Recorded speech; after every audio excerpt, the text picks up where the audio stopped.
From the Newstalk ZB newsroom, this is Newsfix.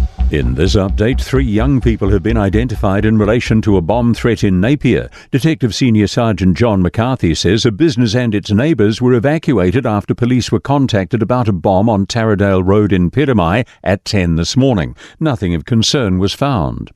The police and government are looking to crack down on CBD crimes over the next month. To combat antisocial behaviour in major centres, community beat teams have been announced. From July 1, Auckland will be the first to see this implemented. Police Minister Mark Mitchell says there's a lot more work to do to reduce crime rates, but these are steps in the right direction. We've all heard very clearly from the community, whether it be the residents living in the CBD, whether it be visitors that are visiting our country for the first time. We want to be proud of that again.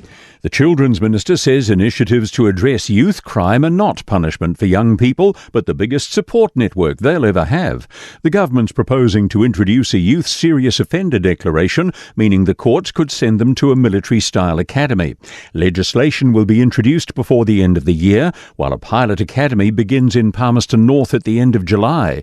Karen Chur says it's about giving young people hope. We'll be asking them, what were the reasons why you came here? If it is a gang involvement, do you really want to go back to the community that you were from, or do you want to choose another place to live? And we will support them in that process.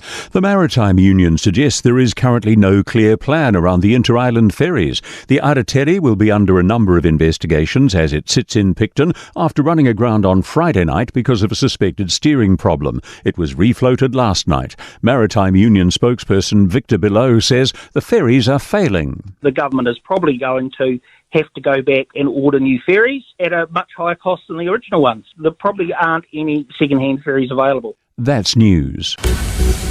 In sport, a historic upset in the Super 8 stage at cricket's T20 World Cup.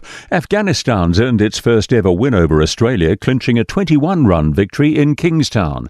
After earning Player of the Match honours with bowling figures of 4 wickets for just 20 runs, Afghan all-rounder Gulbuddin Naib says it's a special feeling. We've been waiting for a long time. It's a great moment, not only for me, for my nation, for my people. It's a big achievement for our cricket. I have no words to say.